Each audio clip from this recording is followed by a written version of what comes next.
Hey y'all, I'm going live on the subject of protect black women.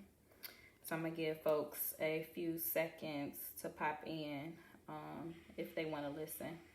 Hey y'all, black women. So I'm gonna give folks.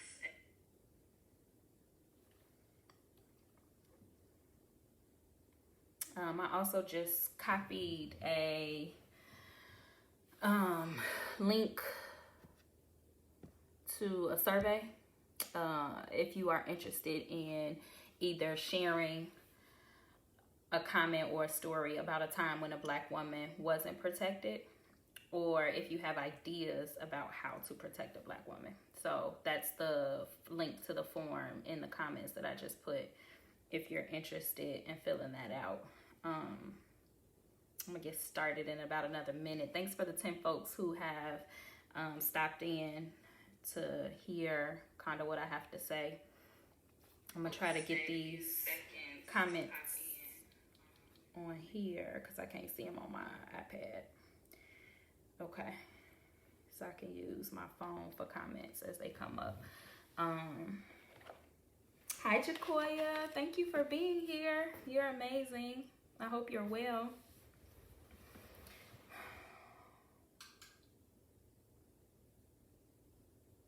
Yes, protect black women.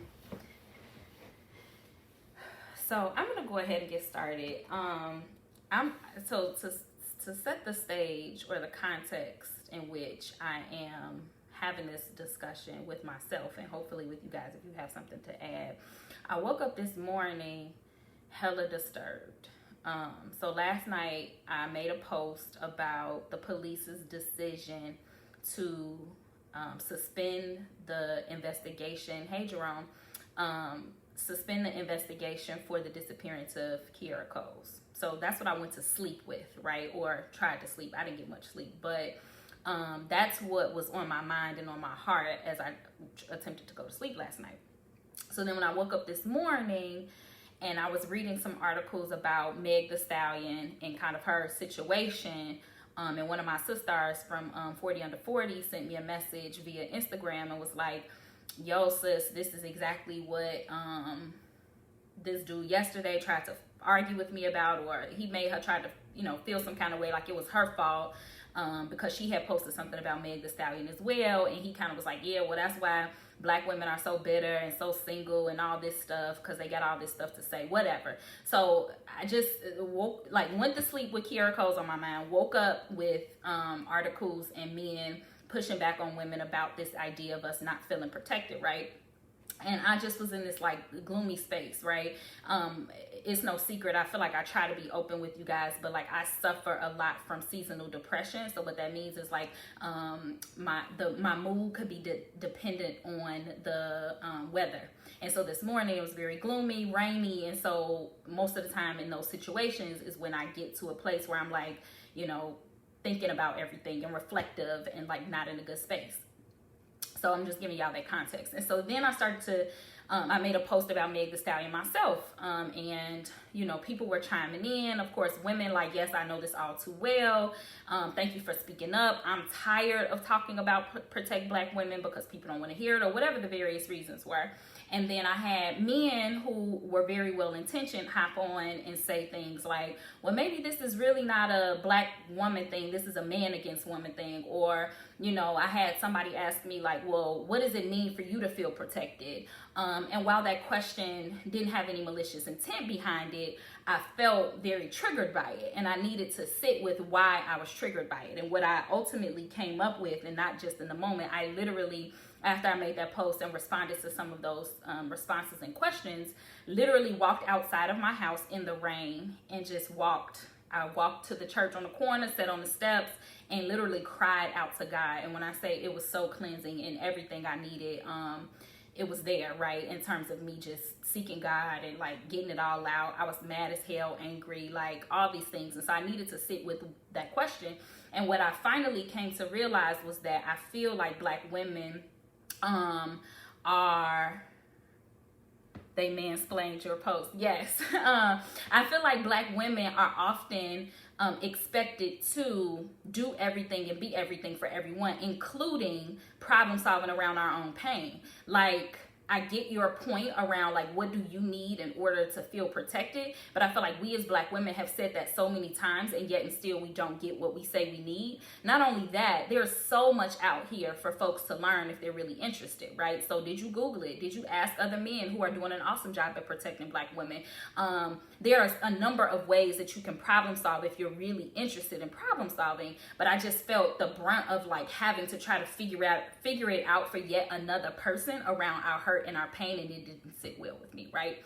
So that's that.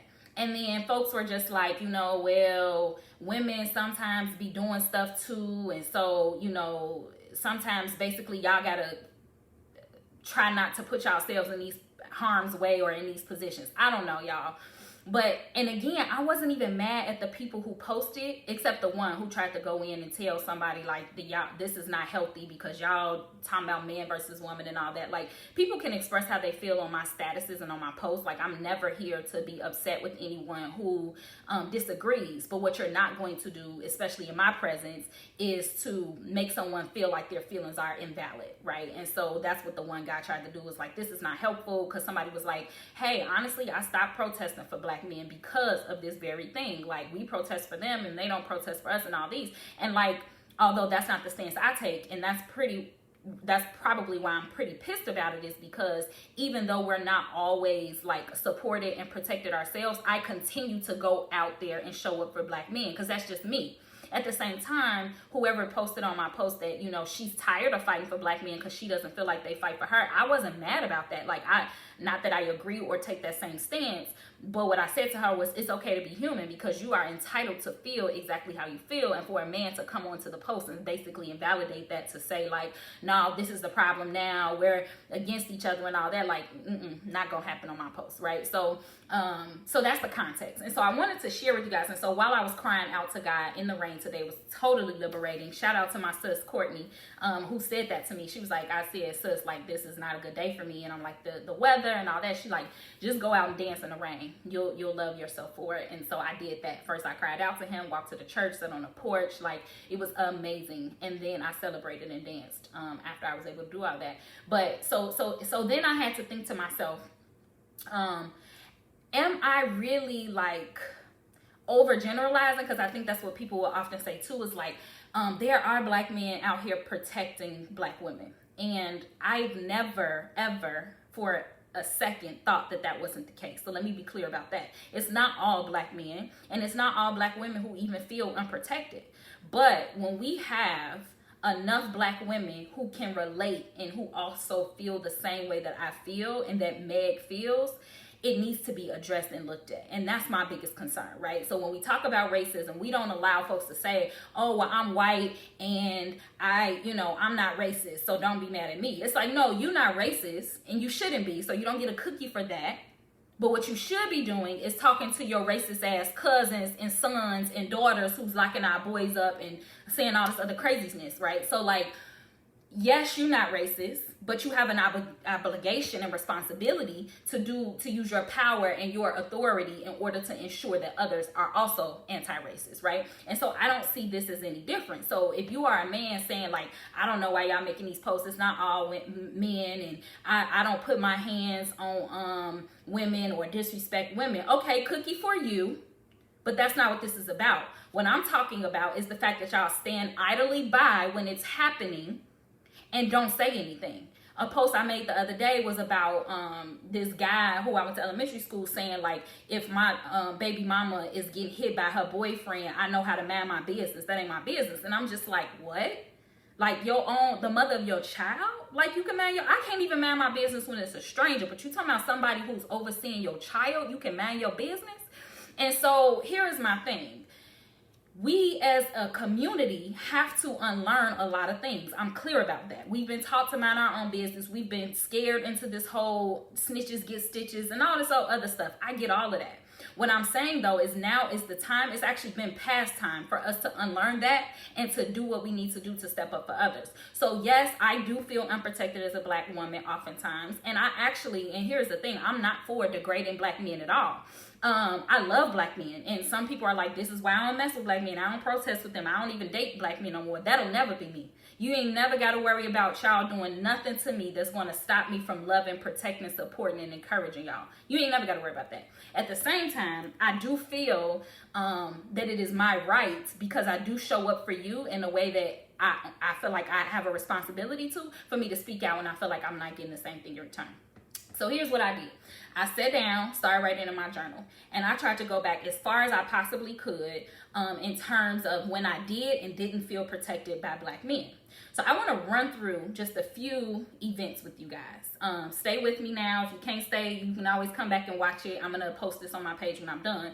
But here's what I came up with. And what I want to also say too is that this started with my daddy.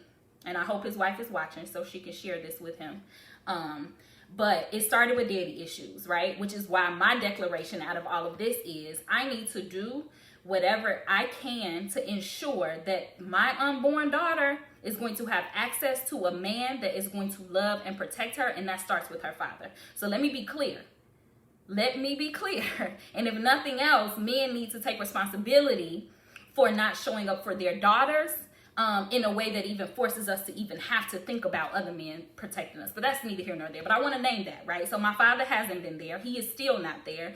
And I suffer from that, right? And so I want to name that that means that I probably have expectations of other men to step up in the absence of my father. But I also will say that that is what the village mentality and approach is, right? Like whatever my father can or can't do for whatever things he's battling or is unable to do, then there should be other folks who can step up in his absence. And that's what the village is, right? So when, as an educator, I'm not sitting up here talking about how certain parents can't buy their kids shoes or they don't have food or all of this stuff. It's not my responsibility to figure out why they're not getting what they need. It is my responsibility, though, to step up as a part of their village to provide in whatever way that I can, okay? So here are the things I came up with. So it started in elementary school. The first thing was when my father, obviously he had me. I was born in California. I've been in Chicago since I was like 15 months, so almost all of my life. And my father didn't come to California with my mom and I and my brother when we came. And so he wasn't in my life, but he would often call, not on birthdays or anything, but he would call and be like, oh, I miss you. I love you. I'm going to send you this for your birthday, or I'm going to come see you and all this stuff. Never did, right? So I grew up my entire life hearing my father say, I'm going to do X, Y, or Z, and never did. So that was the first time I remember not being protected by a black man. And when I say protected, I wasn't talking about physically protected. I'm talking about mentally and emotionally protected, right? So he kept saying to me, I'm going to do these things. I'm going to do these things. And I was anticipating that he was going to do those things, and he never did. And so in that moment, my heart was not protected. And that was by my father first, right? So that's the first thing.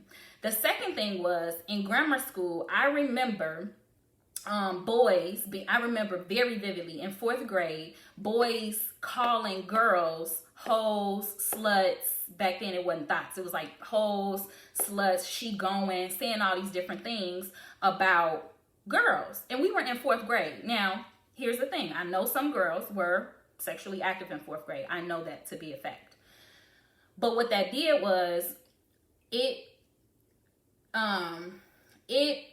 put a dark spot in my heart just in terms of relationships with men and women, because I couldn't understand why, even if she was sexually active, and those who were, I can clearly go back and tell why. Like, they had a lot of stuff going on in life, but at the moment we didn't know. But boys were just like, and the truth is like some of them weren't even having sex with boys, but they were calling them sluts and hoes and all this stuff. Thankfully for me, I was a tomboy, and so I hung with a lot of the boys, so they weren't on that with me. But it made me feel some kind of way to notice that other girls in the 4th grade were not being protected by these boys who were like, you know, just trying to shame them in all these different ways and hurt them emotionally and like make them feel like they were less than. So that was grammar school. So I get to high school, and this is when I realized that men or boys at the time were lying on their dick is what we used to say when I was in high school, right? There were some men or boys who would say that they were having sex with specific girls, especially if they were popular or thick or whatever, to try to get clout. And then there were some guys who would tell their guys in the school and, passing out pictures of girls and all this, saying that they had sex with them. And my thing is this, it's like, if you did have sex with her, great, like that's good for you, but why do you need to tell everybody? And it's because you are trying to hurt her. You're trying to make her feel less than. You're trying to get her to devalue herself by spreading these rumors in some cases because it wasn't true. But then if it was true, like, why do you feel the need to tell everybody that you've had sex with her, as if like that then makes her less than as a person? And so in those instances, I also felt like women were devalued and not protected and not supported. And boys often like would egg it on and be like, oh yeah, she a slut, I knew it, this and this and that, as opposed to being like, dude, that's weak. Like, you ain't got to tell people that. If that's what you're doing, like, do you, but why do you have to make her try to feel less than? So that was that. Now, here's to my personal experiences in high school. And so I'm gonna highlight both the positive and the negative. So the first thing is, when I was in high school, there was an upperclassman who was like bothering me. Like, I was on a party line. I had met him on a party line. I didn't know.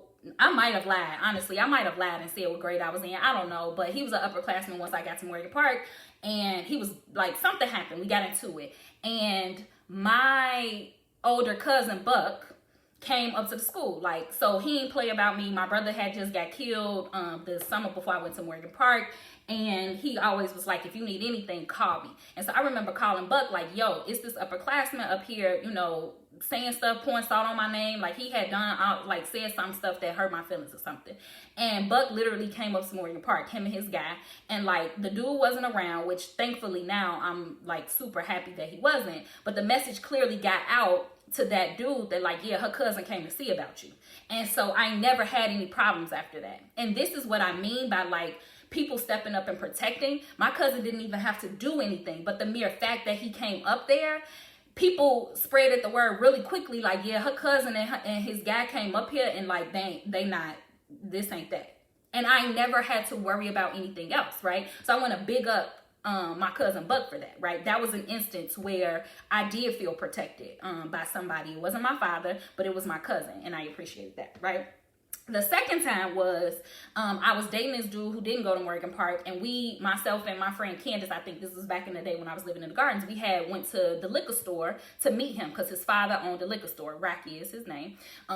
So when me and Rocky was dating, his father owned a liquor store. So we go to the liquor store. I'm going in, picking out some now laters, whatever. And some older drunk dude came in and was like hella like disrespectful to me. Like, just was talking about my body, talking about how fat my ass was. I felt so uncomfortable, y'all. Like, I was so uncomfortable. And I didn't have to say a word. Rocky picked up on how I felt. And before I knew it, the man was on the floor in the liquor store. Now, mind you, I'm a teenager. Rocky is a teenager. This is a grown-ass man. Rocky ain't thought twice about it. He felt or sensed that I was uncomfortable with the way that this man was catcalling and talking about my body and all, looking at me and all that. He laid that nigga out in the liquor store. And his daddy came out like, what we doing? Like, was not about none, like, wasn't for none. So shout out to Rocky, shout out to Buck, shout out to Big Pierre. That's Rocky's father. He's always made me feel protected. Even when Rocky wasn't around, he like, nah, that's my daughter. That's my baby girl. If anything happened, like, I got her. So those are two instances where I actually did feel protected. I'm going to give y'all a percentage at the end of this because y'all know I'm a math teacher. And so I had to really check myself like, am I overgeneralizing or what is really going on? Two instances in high school where I felt protected by black men. One's by Rocky and the other was by Buck. Right? So then we get to this relationship that I had in high school when I was living in the Gardens. Me and this boy flat out had a fist fight. I was 16 years old. I'm talking about fist fight. Like, fighting him like I was a man. I was able to hold my own, don't get me wrong. But we had a fist fight. None of my cousins, none of my uncles, none of his friends, his cousins, his uncles said a thing about it.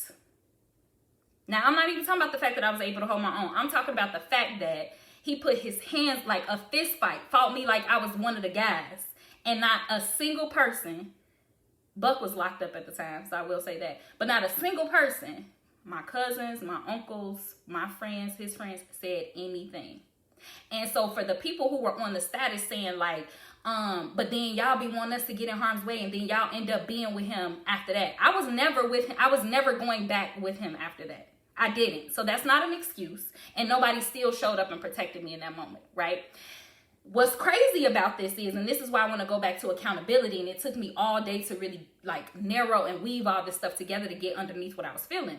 So that same dude, my high school boyfriend that I had a fist fight with, months later burned my car. I was 17. And I'll never forget it. New Year's Eve, I'm sitting at Shadon's house and get a call from my granny saying my Altima was in the parking lot in the gardens in flames. Y'all have no idea what that did to me. So he called. What's crazy is I hadn't talked to him the whole time. He called me that night and said on my voicemail, if I can't have you, nobody else can either. That's all he said. He ain't leave no name. I knew who it was. He ain't leave no name, didn't say nothing. My car was in flames. When I got home the next day, the only thing was left was the frame and the steering wheel. There were no seats. There was no nothing. Like, burned. My entire car. I'm 17. So when I tell y'all that because his behavior went unchecked when he put his hands on me, we had a fist fight, he thought it was okay for him to burn my car up. Yes, I told the police. Yes, I turned over the voicemail messages and all that to him. He didn't put no name on it. They couldn't necessarily say it was him. I know it was him. So when we talk about like feeling unprotected, this is part of it. Has somebody went to see him about having a fist fight with me, I'm sure he probably wouldn't have felt like he had the liberty to burn my car. So those were two instances in high school where I didn't feel protected. Meanwhile, since I'm being transparent and I'm here, one of my uncles, while he didn't step up for that, was busy telling everybody in the hood about how I was a hoe, a slut, and was going to be pregnant by the time I was 17. Now, mind you, I was a tomboy. I wasn't thinking about having sex. I was so far from like trying to be out there because I had heard starting in 4th grade what men did to women when they owned their sexuality. Oh, you don't get to have sex as a girl and not be degraded. You just don't. I learned that in 4th grade. So now that I'm a teenager and I'm hearing my uncle go around the hood telling people about how I'm a slut and I'm a hoe because all I do is hang with guys, not to mention he don't know me well enough to know I'm a tomboy. This is why. But so you don't want to protect me. He didn't hit me. We didn't have a fight. Probably because in your mind you feel like I'm a hoe and I'm a slut anyway, and that's what I get. Whole time I wasn't even hoeing or slutting. But I wasn't protected even by my own uncles, by my own family. And so that did something to me. And I'm still hurt about that, right? Like, you slandering my name, which that's not even me, but you won't, say something when I'm hurt or need protection. So those were two instances in high school. So then when I became a young adult and I was living in Vegas, my dad, I hadn't talked to him in like 10 years. He had reached out to me, and I see y'all comments. I'm going to go to him in just a second. He had reached out to me in 2008, and I hadn't heard from him in 10 years. He called and was like, oh, I married this new woman, and she has these great kids, and they're awesome. I love them. They love me. And, her oldest son is nothing like your brother. Mind you, my brother had been killed in 1999. This is 2008. He's talking about how this woman's new kids are amazing and love him and he loved them and all this. And, he's nothing like your brother and all this. Devastated. So another time I wasn't protected by a black man, my own father, who had the audacity after not being in my life my entire life to call and brag about his new family. Oh, okay. Yeah, unprotected. So that was when I was a young adult. Then when I got back to Chicago, still a young adult/adult, hey fat boy, I was dating this dude named Jello. And Jello was from 79th Street, one of the folks. He didn't play. Like, to this day, there are two boys that I've dated, two boys/men who have always made me feel protected. I don't care if we was dating. And when I say dating, we wasn't having sex or doing nothing. I never slept with Jello. And Tommy is the other one. Tommy is from the Gardens, Black 17. Never slept with Tommy. He's happily married now. Ain't nothing going on. But when I tell you, anytime I'm in Tommy's presence, there's nothing going to happen. Like, he's just that kind of man. Same thing with Jello. When I was dating Jello, he wasn't for none. You couldn't look at me wrong. You couldn't say nothing. He was not playing. So, you know, oftentimes people say, like, well, what do women need to feel protected?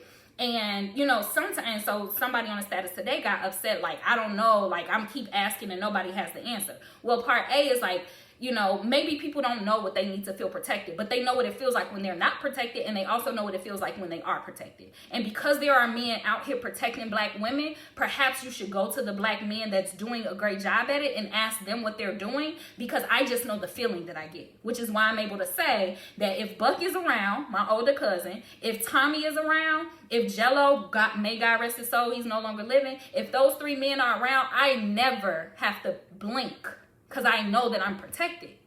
So it exists and it's out there, and I can tell you some of the things that they did, but most of it was just about how they moved and like how you just got the sense that they didn't play about people that they cared about.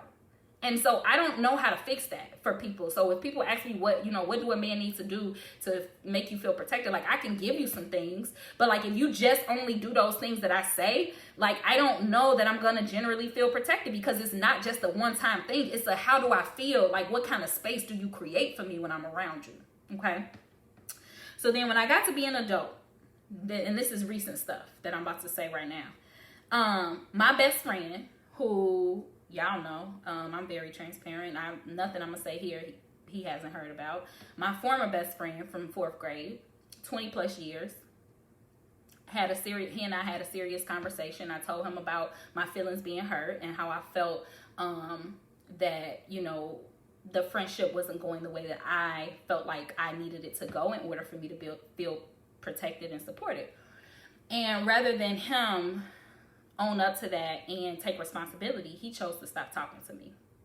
And I was devastated by that. Like, we haven't talked in months. And when I say, like, I've been there, and here's the other thing in all this. I'm not perfect. I never professed to be. I started a whole hashtag that says it's okay to be human. So please understand, I'm not saying that I am without fault in anything. What no one can say, no one, not a single person can say, is that I'm not open and willing to discuss and talk about things so that I can do better and be better.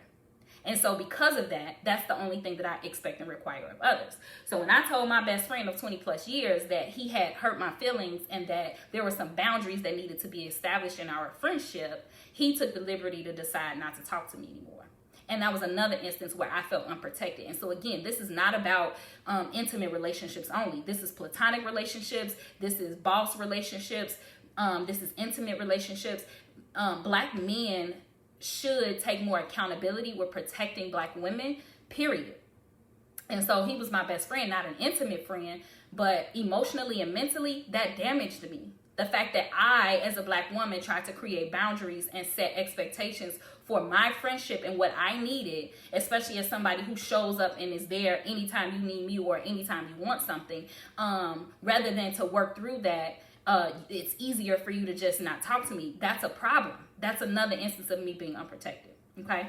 So then many of you guys know when I was running in or walking in the Dan Ryan woods, right when Corona first started, there was this dude who was walking with me and purposely just coughed in my face. And I recorded it and posted it. So that was an instance of feeling unprotected too. I don't know what was going on. I never was upset with him. Clearly he had some mental challenges going on. But another instance of me feeling unprotected by a black man. And then a man who I loved and trusted, when he found out about it, said to me, "Oh, you just gonna let him cough in your face like that?"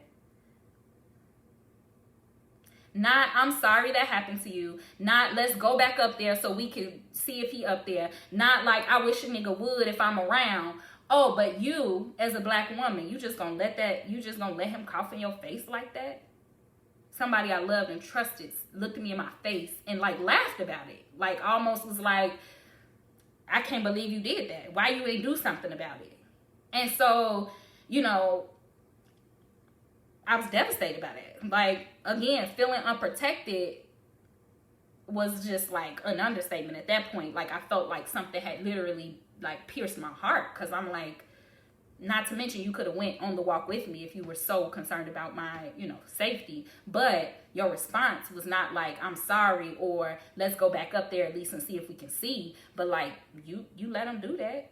you let some nigga cough in your face. Like, okay. And then there were 2 instances. Y'all know I go to like the pro-am, basketball pro-ams. There were 2 instances where, one instance when I was in a gym, there was a dude, and I posted about this on Facebook. Y'all could probably like search it. It was a couple years ago. A dude was in the park. We was inside of a park district, and he was sitting in the stands with me, undoing the blunt for the. I guess he was rolling the blunt. So he took the cigar, opened it up, took all the tobacco out of it, poured it under the bleachers, and like literally had his weed and was like rolling up his weed in the gym. This is in the summertime, kids running around, all kind of stuff. So I look back at him because I'm smelling the weed. I'm like, is somebody smoking here? So I look back at him, and I ain't see no smoke. So I'm like, okay, it's nothing. But I'm like, I know I ain't crazy. I keep smelling weed. So I look back, and he finally was like, well, what are you looking at? Like, what's the problem? And so at that point, I looked down at his hands and saw that he was actually rolling the weed. He hadn't smoked it. And I said to him, I said nothing. I said, I smelled weed, and I was looking around to see what it was. Like, this a public park. This is where kids, our kids are running around here. He went off. Bitch this, bitch that. Like, I'm grown as hell. Don't tell me what I need to be doing or not doing in the place. And yeah, I put the tobacco on the floor. Don't you know it's custodians work here? They need to keep their job. They could come clean it up. I'm talking about Gak crazy loud with me, calling me all types of bitches, all kind of everything. And wait till I see you outside. Hella niggas sitting in the stage. Hella niggas playing in a basketball game. Hella referees. Ain't nobody said nothing. Nothing to him. Come to find out, he was one of the stones. I think I was at Foster Park. He was one of the stones at Foster Park, which goes back to my whole point when I made the other day around, like, people talk about how they took the structure off the streets when they, locked up Larry Hoover and all them. Yeah, that's my point, because that was community policing. You weren't going to just do anything, which is why people don't care about kids and mothers getting shot and babies getting shot and all that now, because there's no community accountability. There's no community policing. And so I'm like, for one of the stones to be able to say this to me, nobody say anything to him. Soon as he walk out the gym and leave, guys want to come up to me. Oh my God, what did he say to you? What happened? What? You heard what happened. He called me a bitch. That's what happened. Why you gonna come ask me now what happened when you could have checked him right then and there? Or at a minimum, I ain't even talking about fight him. At a minimum, say, yo, cool out. Like, it's cool. You ain't hear me call him no bitch. You ain't hear me jump crazy with him. He asked me what was I looking at. I told him my concern. That was it. That was all. And that was me protecting the kids. Why couldn't he protect the kids? Why didn't he know that was inappropriate to be doing in front of these kids? But again, no other man said anything to him about it. And I didn't say anything to him about it either until he asked me why I turned around and looked at him. But the moment he left out the gym, everybody had something to say. Oh my God, he out of order. I can't believe he did that. Nigga, please. Please stop it. So again, another instance where I felt unprotected. And I have not even counted all the ways where, like, I'm outside and guys try to talk to me and I am, not trying to get on my number or do whatever. And they like, yeah, you ugly anyway, you stupid bitch and all this and all that. Like, tired is an understatement. When I say I'm unprotected by, like, black, tired is an understatement. And even my uncle had the audacity to say to me a couple weeks ago, well, y'all should learn a thing or two from my mama, because y'all need to learn how to let men down more easily. And like, it's y'all attitude. And like, you should be able to tell him no without him even knowing that you telling him no. Like, who got time and energy to try to do all of that? No thank you is enough, and that should be enough. I'm straight. No thank you. But you can't even say that. You got to worry about how you got to massage their ego just to tell them that you're not interested. What if I'm in a relationship? What if I'm not interested in, like, having any male? They'll be like, well, can I be your friend? I'm not interested in having any friends. Well, you stuck up. What you mean you can't have no friends? Or you could tell them, I'm in a relationship. I got a man. Well, I could be better than your man. Or what your man got to do with me? Just hella persistent in all the wrong shit. You want to be persistent and keep trying to talk to me when I'm telling you I'm not interested. So yes, I feel unprotected in more ways than one. But then when I make a post, it's like everybody want to get on here and talk about how we pitting each other against each other and we not trying to fix it and all this. Fuck that. Y'all fix it. Y'all fix it. Because I am not the one who's out here getting my ego bruised because a man don't want to be with me. I'm not the one out here that's bitter and saying I'm not going to the protest for black men because they don't protect me. I'm not doing that. I'm still showing up and showing out for y'all. So my thing is, like, when we say we feel a certain kind of way, we feel a certain kind of way. We can't even talk about solving it because y'all can't even take an accountability to say that our feelings are valid. Well, I don't know no men who be doing all that. Oh, so they just, yeah. So we know all these women who've been raped, but don't nobody know the men that's doing the raping. How? I don't know no man that's out here putting their hands on women. Oh, but it's women being abused every day. But don't nobody know the men that's doing the abusing, but we all know the women who getting abused.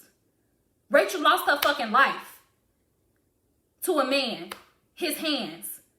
Like, but don't nobody know it's happening. What are you talking about? This is a one-off situation. No, it's not. And so we can't talk about coming up with a solution until we talk about the fact that it's actually happening and have men take accountability, and not even if it's not you doing it. So you're not the one doing it, but you know somebody who is. And what kind of accountability are you taking? What are you saying to him when you find out that he done pushed and hit and kicked and slapped this girl or his woman or his fiance? What accountability did you take? Or what accountability did you take that you know that your friend is married or in a committed relationship, but talking to every woman that y'all go out and talk to? So then you're not the one that's cheating or doing whatever, but you see your guy doing it and you're not trying to protect her heart by calling him out on that.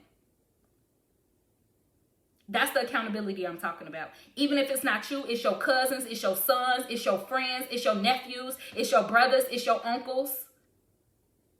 And y'all not taking accountability. I saw my uncle dating all kind of women when I was a kid, which is probably why I had trust issues and had to go see a therapist about men anyway, because he wasn't protecting their hearts. One woman come in, the next one go, the next one come, the next one go. I love you, no, I love you, I love you. No. All of that. It's not protecting women.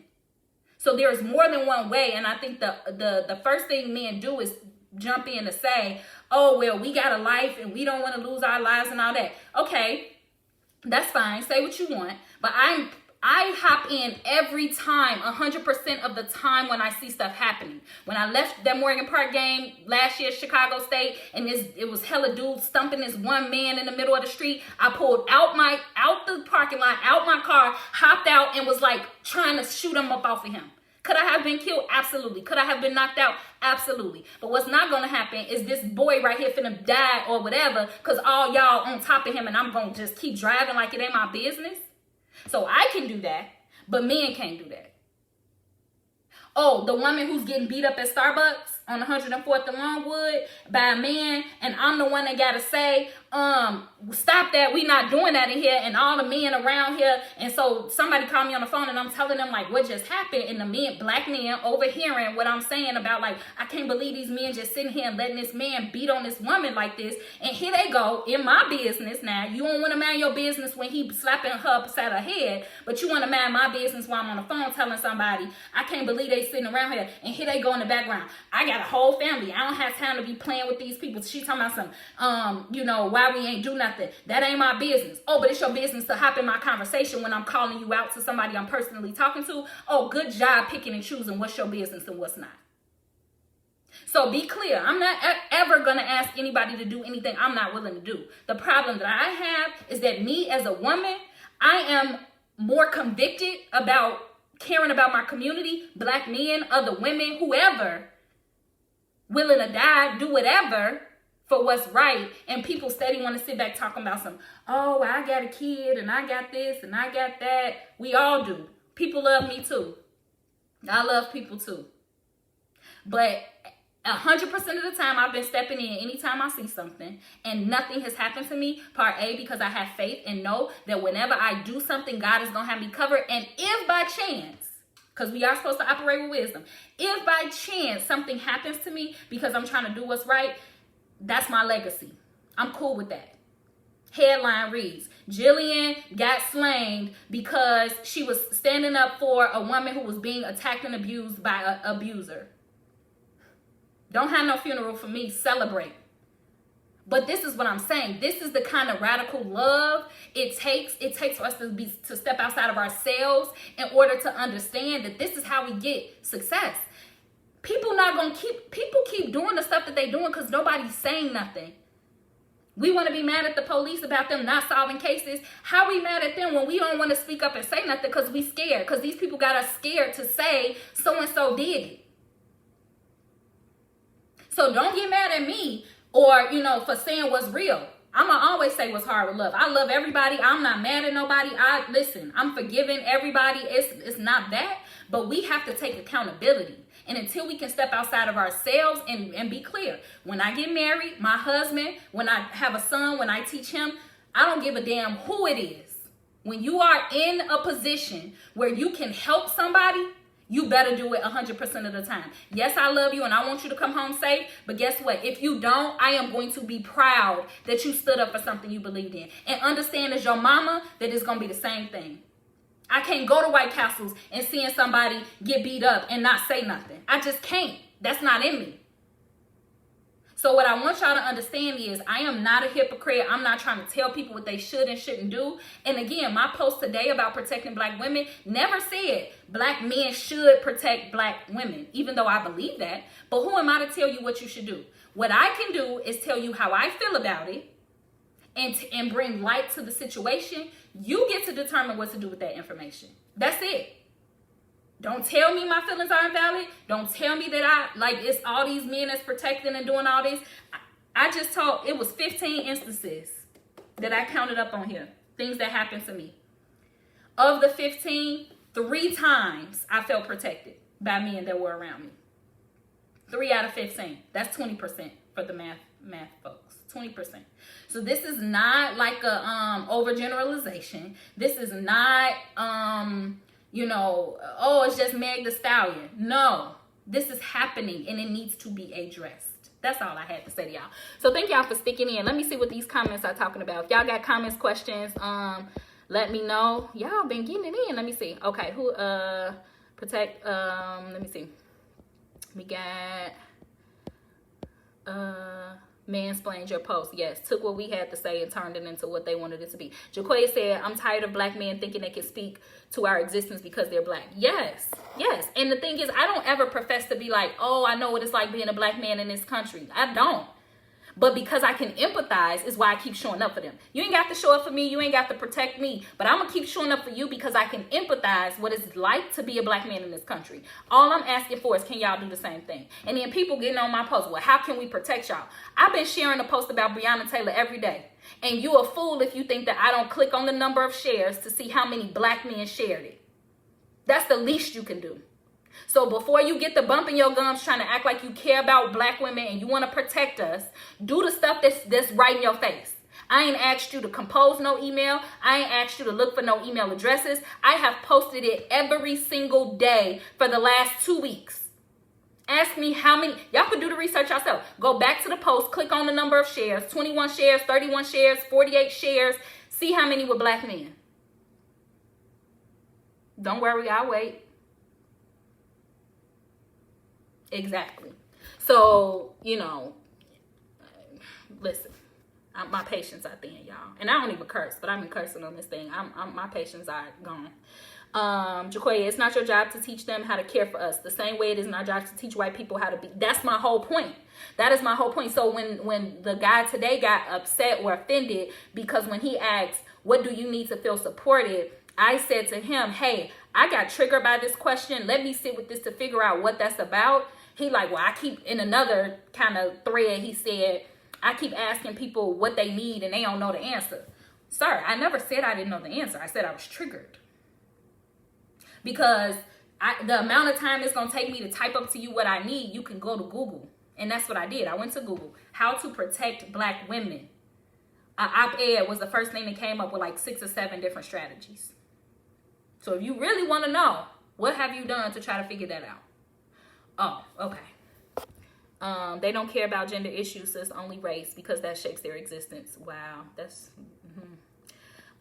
Black men have their gender and white women have their whiteness. What the fuck do we have? Jaquoia, if you do not preach male privilege and white privilege, What do black women have? We're a woman and we're black. What do we have? Like, what do we have? Y'all. Hey, Alicia. Thank you for being here. No cookies for them doing the bare minimum. None. I'm not celebrating the fact that you don't beat women or that you're not out here raping women. I'm not celebrating that. Show me some receipts on you having a conversation with a man. And then people are like, well, it don't have to be broadcast. You don't know what kind of conversations I'm having. Well, you clearly ain't having enough for it to still be as widespread as it is. Yeah, I would see evidence of you having those conversations if less of this was happening. So you ain't got to post it. No need. But we will know because change will happen. So miss me with all that. We having these private conversations. I'm not trying to hear that. A lot of educated black men,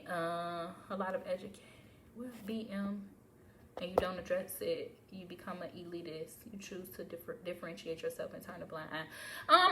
But here's the thing. I get why some people turn a blind eye, right? The truth is people are crazy, and I'm not confused about that. Like, I am aware that every time I insert myself into something, it could go wrong. Like, I understand, and I think it's human nature for people to want to protect themselves. Like, why would I knowingly put myself in danger, especially if I have a wife at home, children at home, people that love me at home? All of that makes sense. Like, it's logical. But this is what I'm saying. In order for us to obtain progress as a community, we have to step outside of ourselves and forget logic. Caring, compassion, and loving people, agape love, defies logic.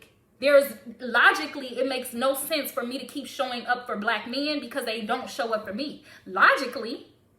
But I can't preach compassion, empathy, and liberating our people without being able to step outside of what my brain is telling me to do and what my heart wants me to do what I know is right. Like, I'm going to keep showing up for you because I can't ask you to do that for me if I'm not willing to do it for you. So I think it's real that they, choose to differentiate, turn a blind eye, all of that. I get why they do it. Earl said, I love your transparency. I will continue to uplift you in prayer as you use your voice and platform to engage our community in striving for better. Oh my God, Earl, thank you. Thank you for seeing me. I appreciate you. Carlita, very early on, they were misogynistic. I wasn't sexually active and I was still labeled. Absolutely. Absolutely. I mean, my own uncle did it to me because he woke up one day or was in the shower and looked out the window and saw me sitting on the porch with a dude. I got a whooping for that. He was like, you over there sitting on the porch, talking to these boys and all this and all. I got a whooping for that. Do you hear me? I'm not going to tell y'all what he did to me when he found out that I was wearing thongs. Like, I was wearing thongs in, I don't know, maybe 8th grade or 9th grade. And had some piles of laundry on the floor, and he wanted to whip me because I had a thong. And I'm just like, I'm not even interested in boys. I'm not even worried about that. But like, y'all, when I tell you, Courtney said, I believe some men do not want to be labeled a virgin. That's probably true. That's probably true because they'll get talked about. I mean, we don't publicly acknowledge or praise the things that go against societal norms, right? It's not a norm for a boy to be a virgin for long, actually, past 4th grade from what I remember. And so we don't celebrate those things. And in fact, we talk about them when they are not a man because at that point it's been too late. Badge of honor to talk about, yep. It was a badge of honor to talk about who you slept with. And I just still don't understand that. Like, keep your business private. Like, so you slept with her. So now you gonna tell everybody to try to make her feel bad, and like, shame on you, because now I don't want to sleep with you again if that is the case. And if you lying saying you slept with me, you certainly not gonna get a chance then. So what are we doing? I don't understand. Jennifer said, same stereotypes for me, being a tomboy from males and females. Yep. Y'all, the reason why I was able to have this conversation, I've been crying all morning. That's why I got these glasses on too. I literally woke up crying, cried in the rain, which was great. And I still feel like immense sadness and anguish for this topic. It's really heavy on my heart. So I put at the top of the comments a link to a form. I just wanted to collect some data to ask folks if you have any strategies for how to protect black men, since so many men want to know how. They just feel like they don't know the answers. So if you have some strategies as a man or woman, you don't have to be black, you don't have to be a man, a woman or a man, you could be whoever. But if you have ideas for how to protect Black women, please fill out that form. And then if you have a story to share about how you were not protected and you want to share it, please share. You could put your name. The name is optional on the survey. You don't have to give it. But I am going to probably compile some sort of a op-ed or something about this, because I think part of the issue is people think it's not relevant, like it's not happening, and it's probably because people are suffering in silence, which I get, because when you speak out about it, people got everything to say about what you did or didn't do for it to happen. So if you have a story you want to share, you can put that in the survey, or if you have strategies. It's not a long survey at all. It's 2 or 3 questions. The rest of them are optional. So please fill out the survey. It's a virtual think tank. I just want to collect some data. So if you can, I would really appreciate you doing that. I hope the men who need to hear this are watching. I hope so too, but here's the problem. Y'all see the responses I get on Facebook. And it just reminded me and occurred to me the other day, because when I went to dinner on Blanc last summer, I had like 880 something likes on this picture. Again, I'm always like looking for data. So I click on them. Most of them men. Love the picture, this and this and that, depending on what it's about.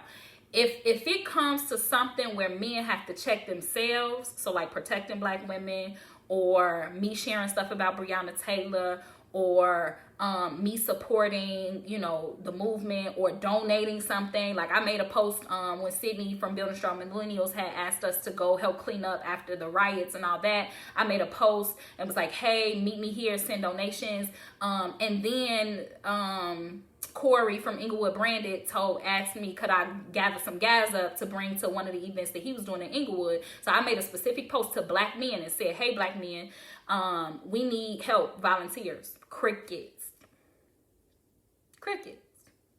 So if I'm putting up a picture of me in a dress, or I'm talking about, something, or showing my face, or, look, let me stop saying niggas. I need to stop saying that. Men will be quick to inbox you about how thick your thighs are, and about how pretty you are, and how dope you are. And yes, I appreciate the compliments as long as they're in good taste. But how about when I need your help and support about feeding our people, cleaning up the community, protecting Black women? Why is crickets then? And then people gonna say, oh, well, I ain't see the post, but you saw the picture and you saw my thighs and you made sure you commented on that. Like, just call it what it is. That's my only concern. It's like, don't play selective amnesia. You saw the post and you ignored it. And then when I call you out on it, oh, I ain't see it, but you saw the picture. You was able to say it, talk about my thighs, and I had to get you together with that. So I just feel like, men, I just want us to just say what it is. Nobody's perfect. Just acknowledge, hey, I have not shown up for Black women in the way that I need to, or I have, but I have not stood up against those who have not, so I'm going to do better. That is it. That's all that's required. That's it.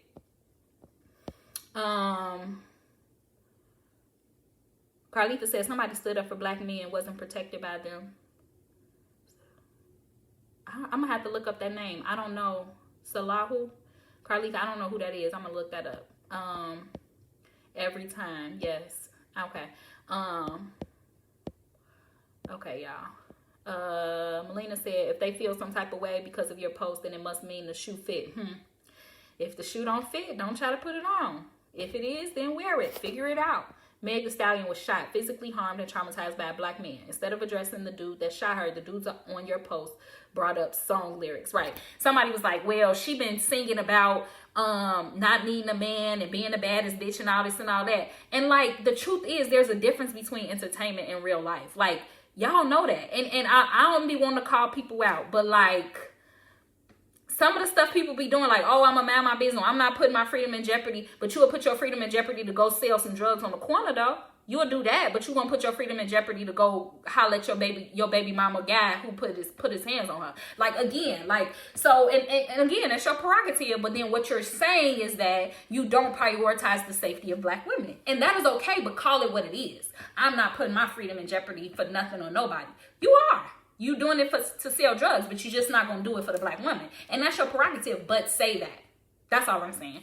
And then for them to bring up her lyrics and what she rap about and all that, did you bring up her going back to school and doing all this stuff? Like, I just feel like, again, and I had to tell another dude on the post too, because he was like, y'all need to stop putting yourselves in harm's way. To nobody else do we say. So a black woman is talking about, oh, I've been raped. And they be like, well, what did you have on? Why were you out so late? Nobody's supposed to be out there late. Oh, he hit me. What did you do to trigger him? What did you say to him? What made him want to do that? You know, it's like every time something happens to us, it got to go back to what we did. And again, there are some instances where we as women need to be reflective and figure things out. But the opposite end of that coin is also true. I did everything I was supposed to do, and he still did X, Y, Z. Because I don't care if I walk up and down the street naked. That don't give nobody no right to put their hands on me or to rape me. I don't care if I'm a kid and I came into a school with my breast out. That don't give no male teacher the right or the authority to look at me crazy, say something crazy, or touch me. This is the problem with the way that we think. We are taught to blame the victim. That's deficit thinking. It's not the victim. We need to figure out why you thought that you had the power and control to touch me or to take something from me or to abuse me. So like, no, I'm not with it. Don't tell me about what women need to do. And again, there is a time and a space for that. We do need to be reflective, and we do need to understand why we continue to allow certain things to happen. At the same time, that's where the village comes in. If I can't do it for myself right now, and I don't have the strength to lead this man who keep fighting me, who gonna step in to help save me? Because I clearly don't have it. Y'all, I'm sorry. I'm just getting passionate. It's hard to communicate with people that listen to respond instead of learn. You better preach, Jennifer. Raven said, all I ever see is black men downplaying our experiences when we say we don't feel protected. I'm tired of explaining myself to men who don't understand. And that's really where I got Raven on my post. It's like I posted it and I want to have the energy to engage men who legit want to be better at it.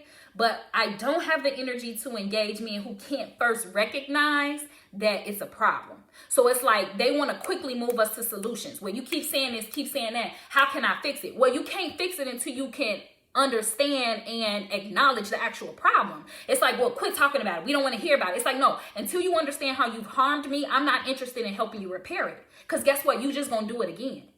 So I feel like that is the missing piece too, and that's why I get frustrated and tired. I'm not mad about people who have questions or want to question me or disagree with what I say, but I also get to own and protect my energy, and I'm not about to sit up here and, you know, rush to solutions with you when you're not even trying to acknowledge the reality of my hurt and my pain. Like that, I'm not gonna do it. Hey Kay, she said chime in, but just speak on it. Yep.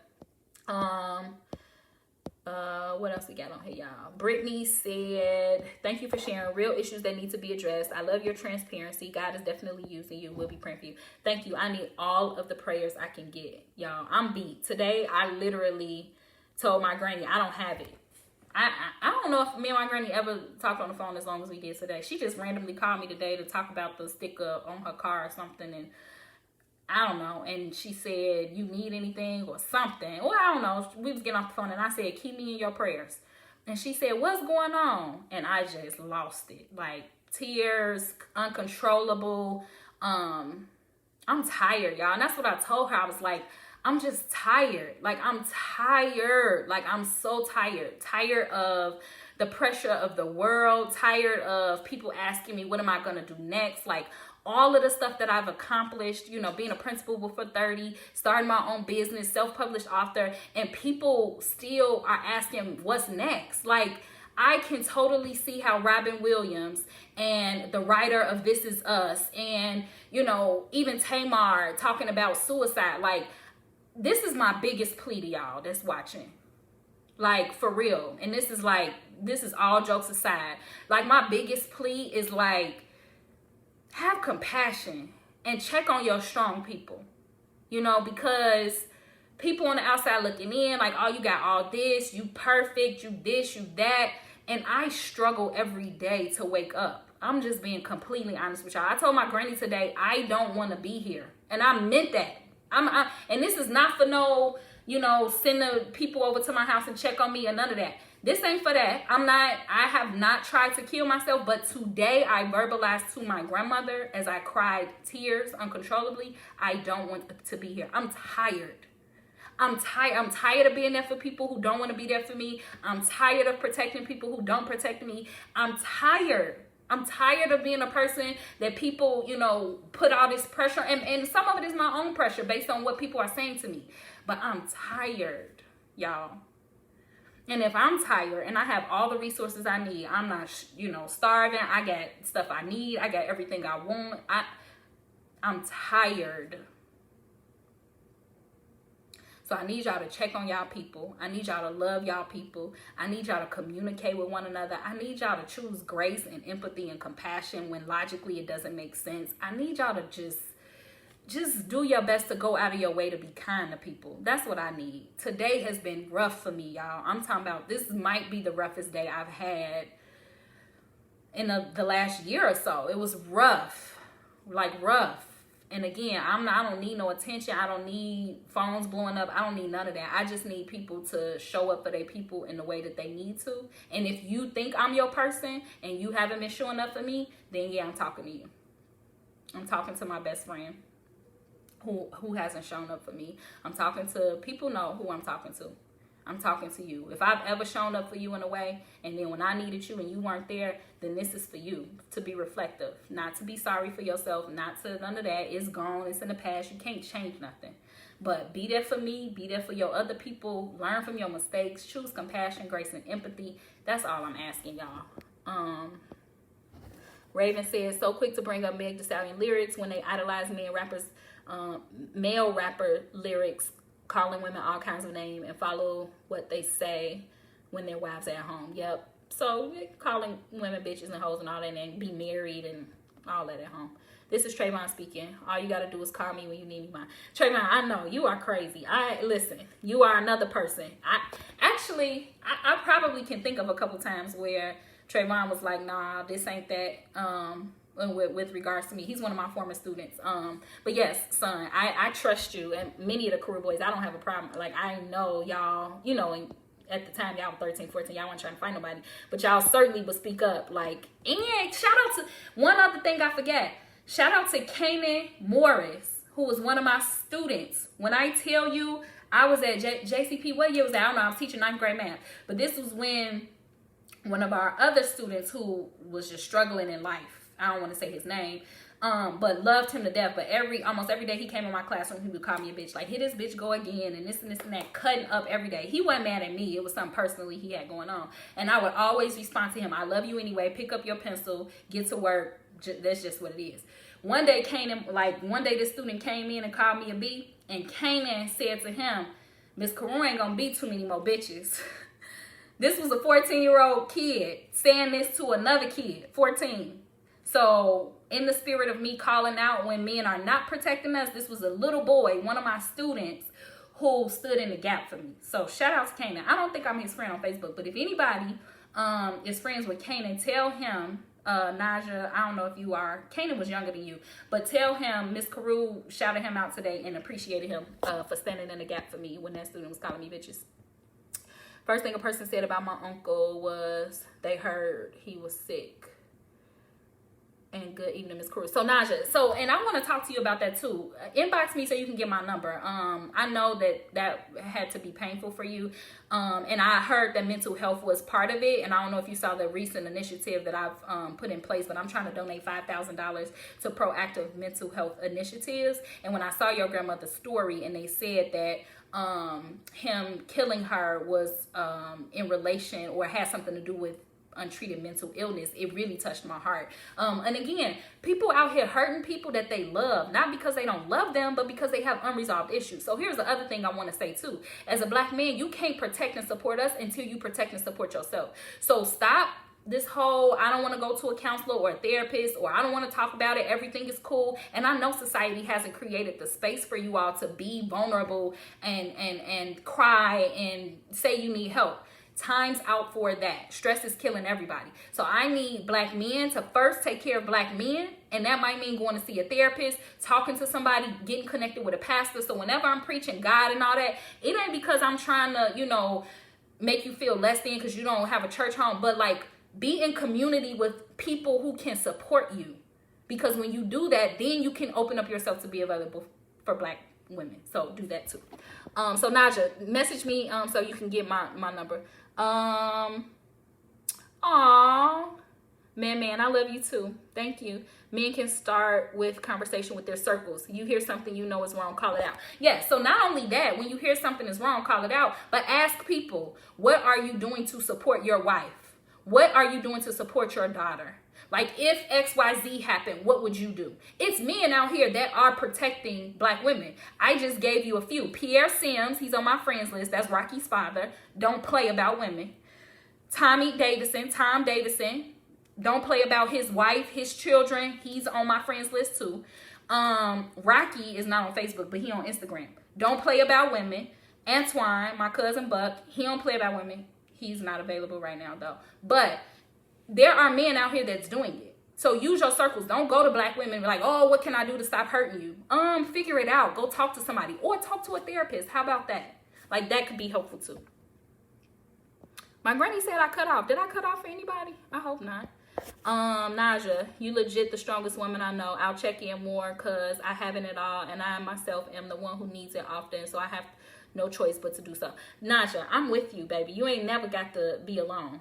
Never. You call me. Actually, I want to know about your grandmother's services too, because I want to come support you. So please send me your message in my inbox so that I can text you so you can have access to me. Call me anytime, okay?